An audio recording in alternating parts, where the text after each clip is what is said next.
Today we're looking at 5 Commander Precons that are most worth buying right now. I'm Mia, and I love eating tasty food. I'm BZ. I probably eat takeout a little bit too much. We're the Nitpicking Nerds, and there's actually a way to stop doing what I just said I was doing. Today, we're sponsored by Factor, the best meal delivery system that can go right to your door. Factor eliminates the hassle of prepping, cooking, and cleanup because I know I hate cleaning pans and pots. Factor is so easy. All you have to do is unbox it and then either microwave it or bake it. It's ready to go in as little as 2 minutes. If you're someone who finds themselves ordering takeout a lot just to save time or because you don't know what else to do, this is actually a really good alternative because it's way cheaper in the long term. Plus, it's honestly just better. And I feel like I always have to go out to get the takeout, but this is just in your house. It really is. And it's just ready to heat and eat in 2 minutes. It's just so fast. And when I want food, I want it immediately. So you can head to factor75.com and use code nitpicking50 to save 50% on your first Factor box and 20% off your next month of orders.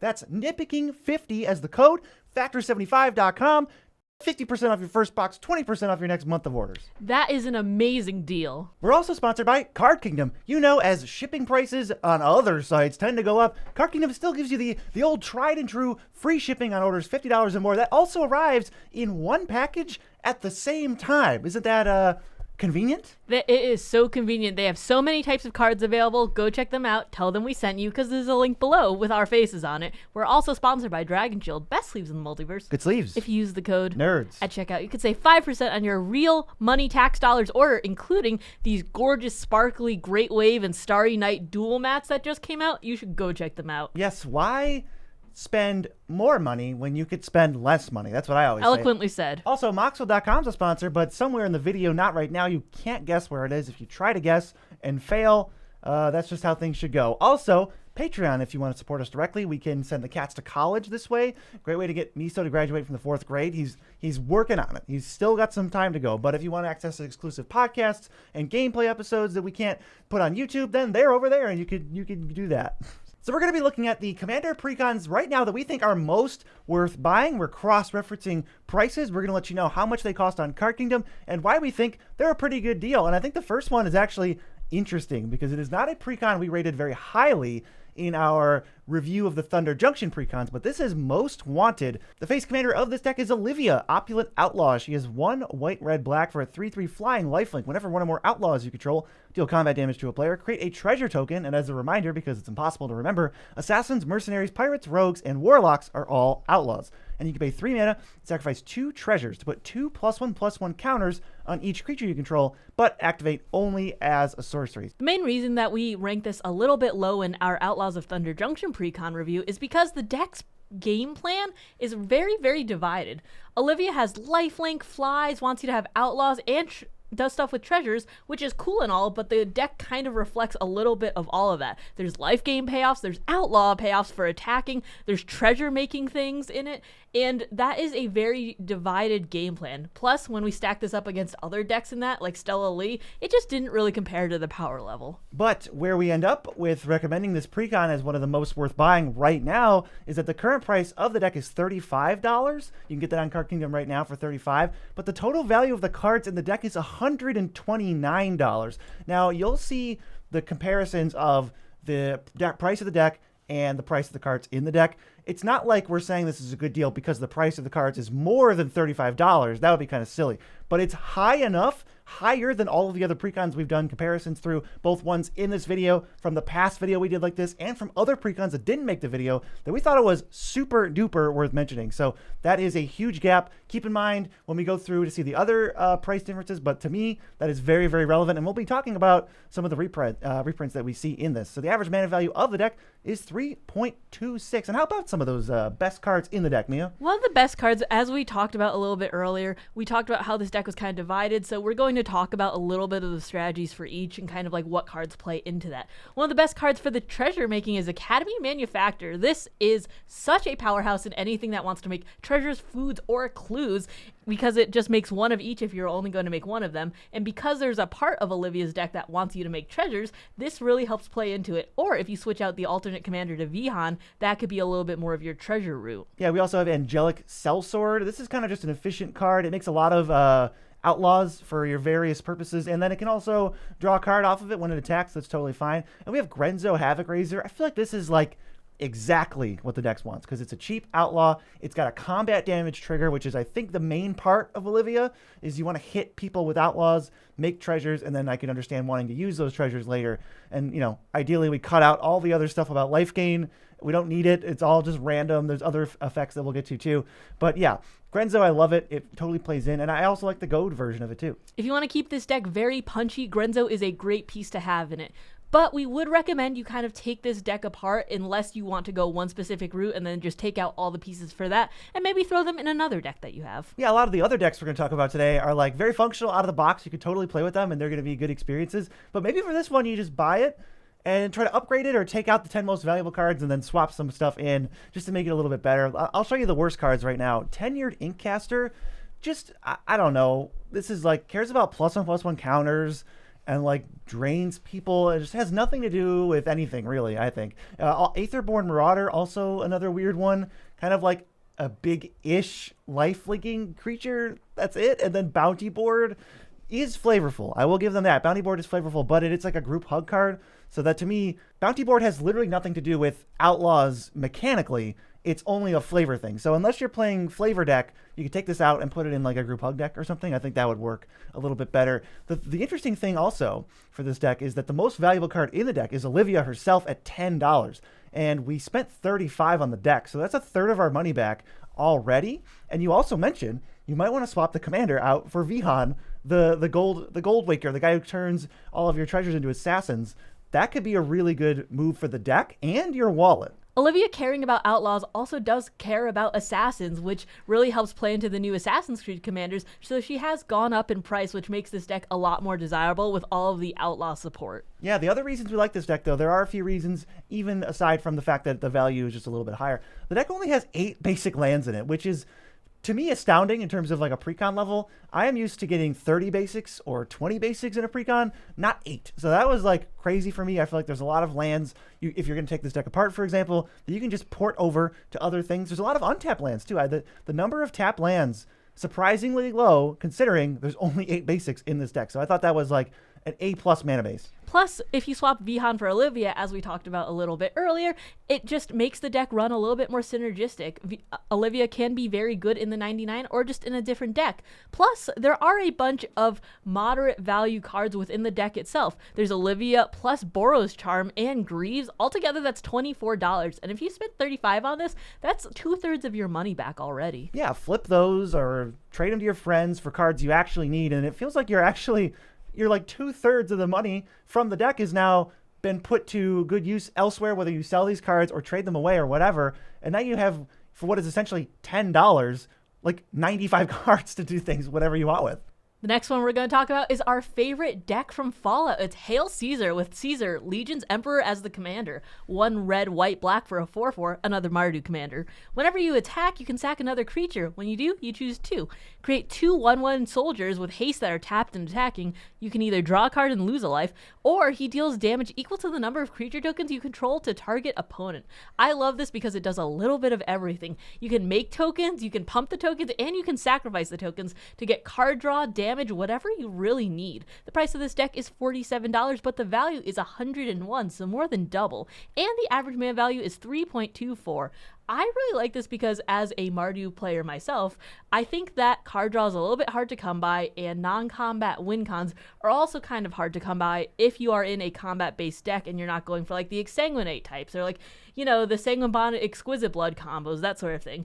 But because of this, you can win without combat damage if you use Caesar to just ping an opponent down or draw the cards that you need. This does a little bit of everything, and for $47, I think that's a very good deal. This is a deck. As much as the Opulent Outlaws deck was completely confused, this is completely zeroed in on making tokens, pumping tokens, and then a little bit of sacrificing tokens if you want on Caesar and a couple other cards. We're going to make a bunch of things, and we're going to utilize them either for value or for damage. It's perfect. Plus, if I'm going to list some of these best cards, you're going to be like, what? We got Skull Clamp in this deck? Skull Clamp's just in here? That's like a a card that's at least $5 these days.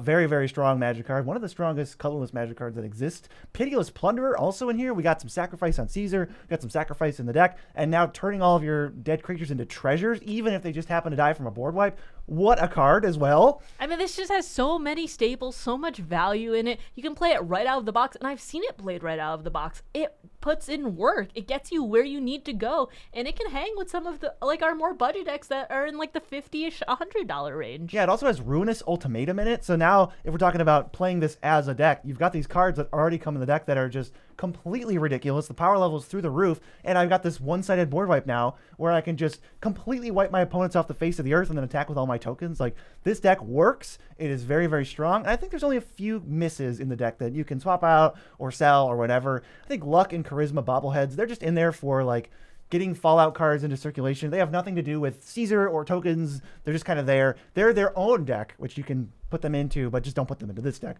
Also, Impassioned Orator just gains you life when creatures enter. It does pay off tokens. It's not in a way that I think this deck wants. And then finally, the last one. Mr. House, that was where you'd be putting your Luck and Charisma bobbleheads if you really want to. He cares about rolling dice and making stuff, and that's a very cool strategy, but I don't think it's the strategy where you're going to be playing Caesar.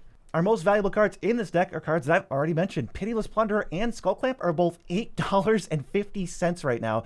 That's $17 out of our 47 initial, just sitting in 2 cards. It's good to have a lot of value in your precons, but the thing you're looking for the most is for a lot of the value to be concentrated in just a few cards so you can sell them or get rid of them, have the rest of the deck to yourself basically for a reduced cost. I mean, these are just such playable cards too. If you need Pitiless Plunderer, Skullclamp, which they can most definitely go into the same deck, and you just happen to like Fallout and you like a lot of the cards that are already in here, you could just pick those up and that would already be like half the budget you need to spend on those cards anyways, and then just get a full deck with it.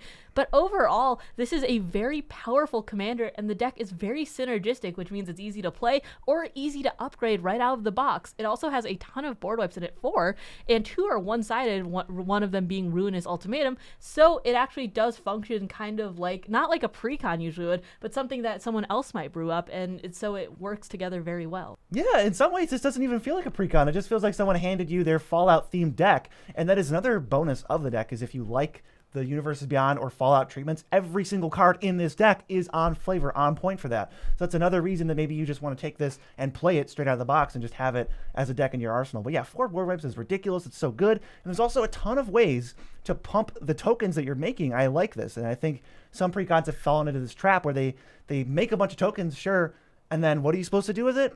I don't know, maybe upgrade the deck, but even in this deck, we've got a bunch of ways to pump them. We have Intangible Virtue, we have Securitron Squadron, we have Colonel Autumn, we also have Marshall's Anthem, Fervent Charge, and the weirdest card name, Vault 75 Middle School. Those are all going to be flashing on screen, and they all pump tokens. I like the fact that this has a mix of both payoff for the tokens and also making them. I feel like sometimes precons usually have too much payoff, too much of the one or the other, and not a good mix, but this is a very good mix and is just incredibly playable. This is such a good deck to buy. Highly recommend this, especially if you want to actually play with the deck you buy.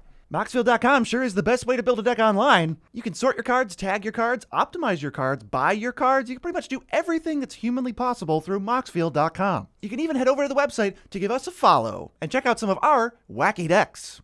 Moxfield.com. Alright, enough about the Mardu decks though. The next one we have is Deep Clue Sea. This has the face commander of Morska, Undersea Sleuth. Green, white, blue for a 2/3. You have no max hand size. Beginning of your upkeep, you investigate. When you draw your second card each turn, you put 2/1/1 counters on it. So you can make clues, and you have so many clue payoffs and just artifact payoffs in general, and you win through either creating or pumping your tokens. The price of this is $35, which is amazing considering it started at $63. The total value of cards is $102.60, which is more than triple what you have, and the average mana value is 3.71, and I think that's pretty good for a precon. Not too shabby at all. Yeah, this deck definitely has a lot of ways to make clues, which is what I would be expecting out of a deck called Deep Clue Sea. It does not disappoint. This wasn't the highest rated in our Murders at Karlov Manor precon review, but I think there's a lot in this deck to love, and I think the price is a huge factor in it. Now that this deck is basically half the price it used to be, well, it's a much better buy because the cards in it are still the same, obviously. The best cards in this deck, we have Tangled Trove Kelp as a way to actually pay off making a bunch of clues in terms of like damage output. So now that I've got 7 clues, cool, I can do things with them that aren't just draw more cards. I can actually end the game. Kappa Cannoneer is also in here. He has Ward 4, which is basically hexproof at a certain point.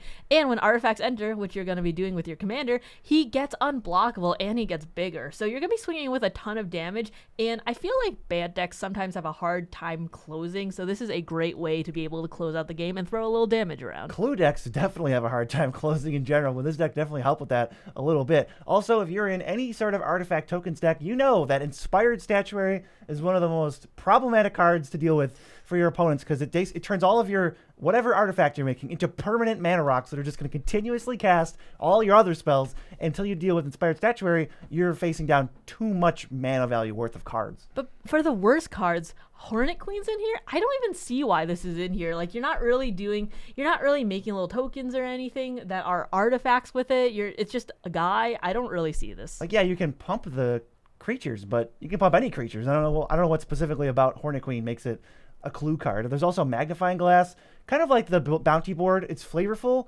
but it's kind of terrible. You're never going to actually find yourself tapping 4 mana and a mana rock, which is basically 5, to make 1 clue. This deck is going to be able to make clues for free, basically. And then also, a card I sort of forgot about. It's so weird that this card exists. Serene Sleuth.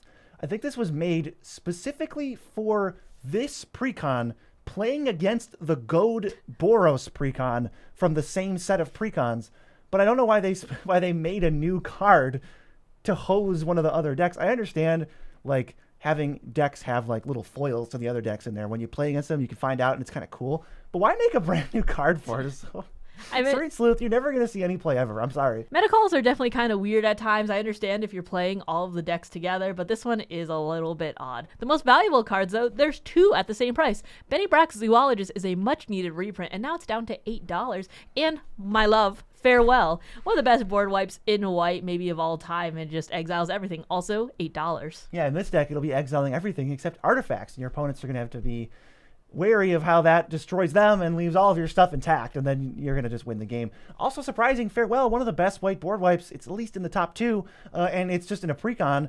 Most Precons don't get Farewell. Some do. So the lucky few do, and we will happily pick the decks up that do it. But I think what makes this deck stand out as a playable deck is the payoffs for going wide. We mentioned Tangle Trove Kelp, but we also have Joel Rael, who is perfect with cracking clues, and you're going to have a lot of cards in your hand, and Morska says no hand size, so you can pump your entire team with whatever you make based on your hand size. That's super useful. Knowledge is power. Gives your whole team +X, where X is the number of cards you've drawn. Oh boy, that sure does work perfectly with all these clues I'd like to crack. But there are some very big top-end things, too. I mean, you are in Bant colors. You have the access to a lot of them. One of them is Coma in here. You're going to be making tokens. You're going to be making Coma indestructible. He's just going to be a big guy, and he's going to stick around for way too long.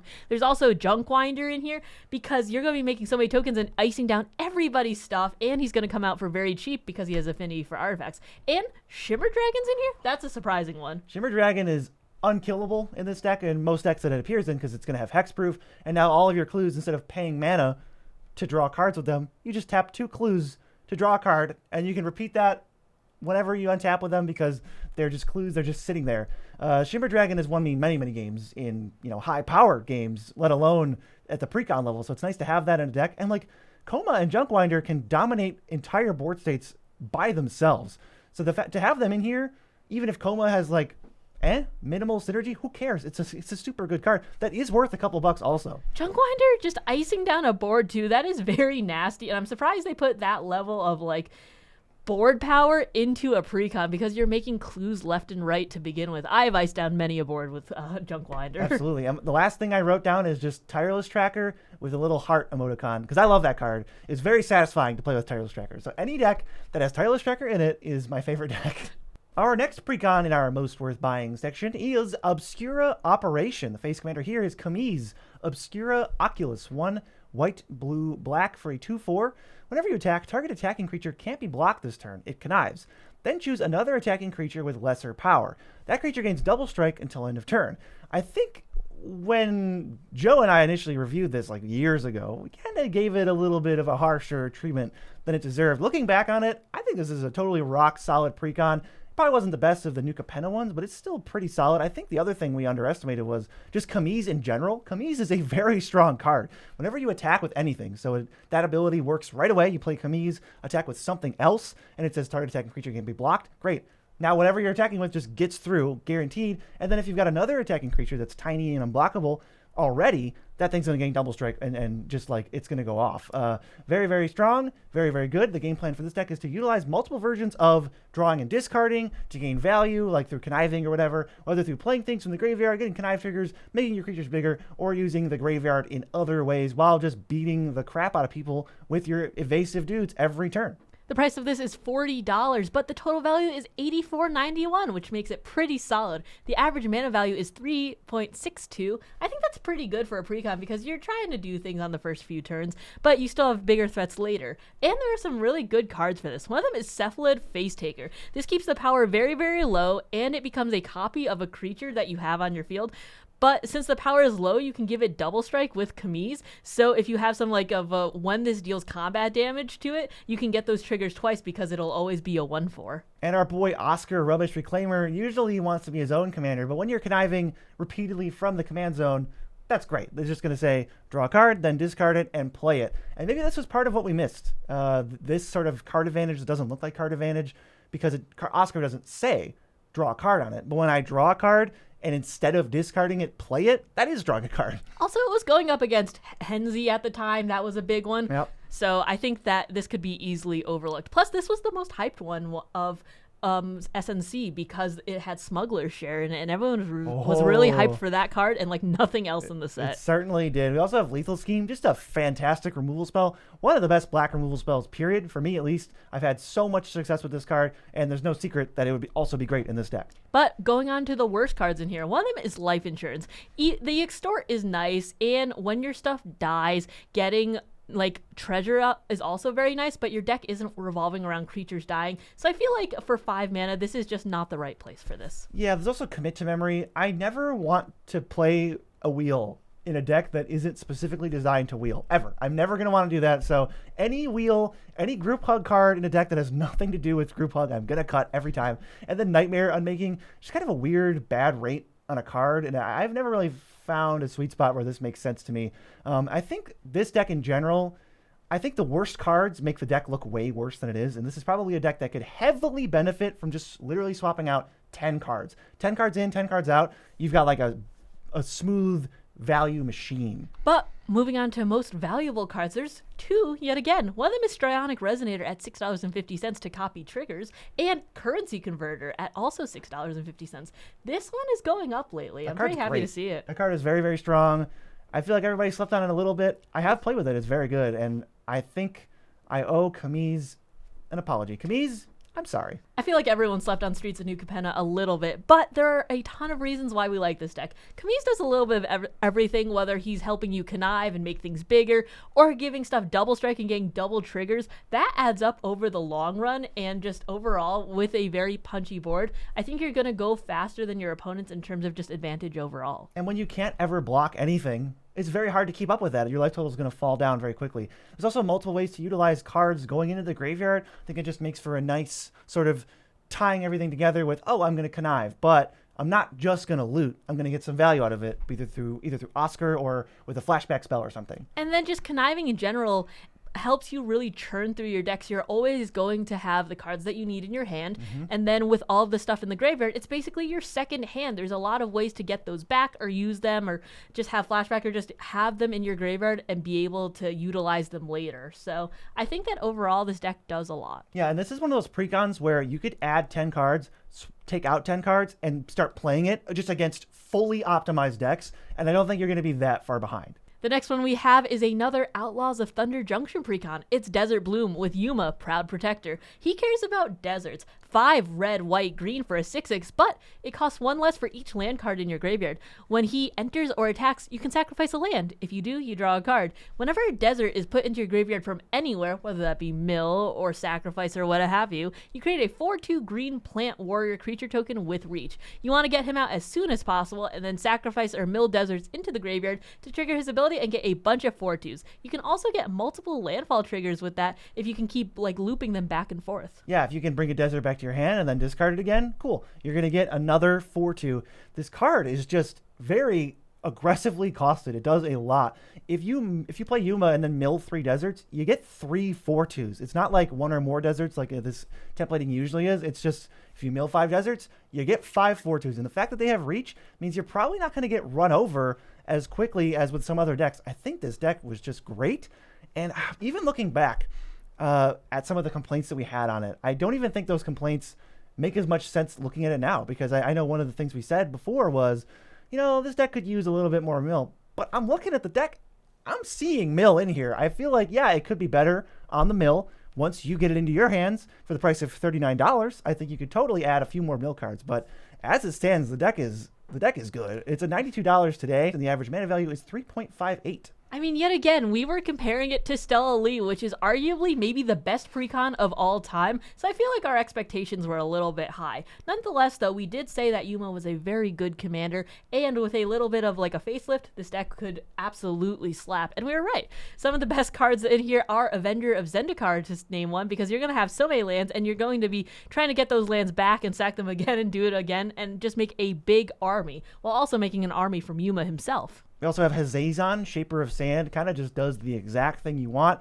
It almost feels like this could have been, if this was the commander of the Precon and hadn't been released in Dominaria United, nobody would have batted an eye. They would have been like, oh, yeah, sure, Hazazon's here. But this is just a great card. You kind of have to play it in your Yuma decks. Plus Scoot Swarm. I mean, Scoot Swarm is just a hallmark staple in all of your landfall decks. Where would we be without making a board without Scoot Swarm? You know what I mean? It's a must-have in any landfall deck. It's so good. It is the definition. It's a poster child for Army in a Can. If you don't answer Scoot Swarm with a board wipe specifically or something like that, you will lose the game because they will just multiply in ways that, single target removal, as fun as it is, can't answer. Absolutely not. But we're moving on to the worst cards. I am so disappointed to see Chromatic Lantern in a deck that really cares about lands. I think that with 3 colors, you're not hurting for colors that much. I would rather have more lands in my deck to be able to try and find them with all the ramp that I'm putting in than Chromatic Lantern. I just feel like that this is not the play here. I think what they were doing is that there's a lot of one-color deserts in the deck, but I think the deck already has a higher land count. It's already got a bunch of ramp to help offset this. I think once you hit green, you're almost guaranteed to hit the rest of the colors because that's when you're going to start using your ramp spells and your like Satyr Wayfinders and stuff. So I don't really like Chromatic Lantern anywhere, but especially also not here. Electric Revelation, kind of just a bad rate. I don't like this. I don't think anyone likes this card really. It's kind of like, sure, I guess, if you can't play any of the other 17 versions that are better than it, just cut it for something better than it. I mean, just put in Faithless Looting at that point if you really need to have that effect in here. Yeah, but you don't have to discard the lands. You can mill them or sacrifice them or whatever. So I think also Descend Upon the Sinful, it's not the best rate for a board wipe. And also, do we really want to exile? Not always. I feel like exiling all of your creatures in your graveyard deck where you want to have a lot of recursion to begin with is kind of like shooting yourself in the foot to an extent. Plus 6 mana to be just exiling only creatures. You're in white. You could do better. I mean, I love Farewell, and so maybe if you want, you should go like artifacts and something else for Farewell instead of just doing only creatures for 6 mana. Don't hit graveyards, though. We also have a Ancient Green Warden is the most valuable card in this deck, sitting at $10. And out of our initial price of $39, $10 is not too shabby for just one single card. I think this deck has a lot going for it. It's also just very easy to get your commander out for 3 mana when you start upgrading this deck.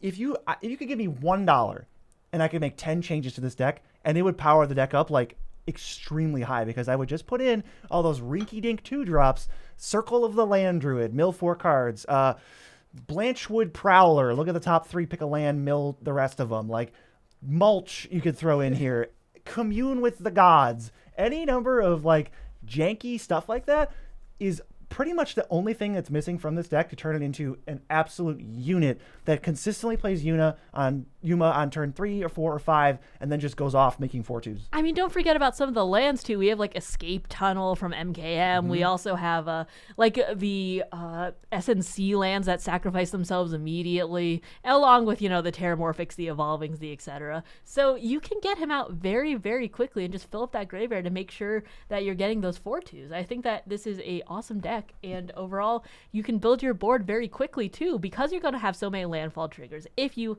have your Scoot Swarms out or your Avengers of Zendikar or whatever, you're going to be if you switch out those lands, the very cheap lands, you're going to be able to get the counters on everything, the bodies on there, just whatever you need, really. Yeah, I love the fact that we can just build out this big board. We got Avenger, we got Yuma itself, we have Scoot Swarm, there's other stuff in here. I even like some of the other win cons where we're going to be pumping our team. I think Rumbleweed is the card name, where it just says it costs basically 1 mana because you got a bunch of lands in the grave, and then it just gives your creatures +3/+3 trample. We're making 4/2s. We got armies in a can all day.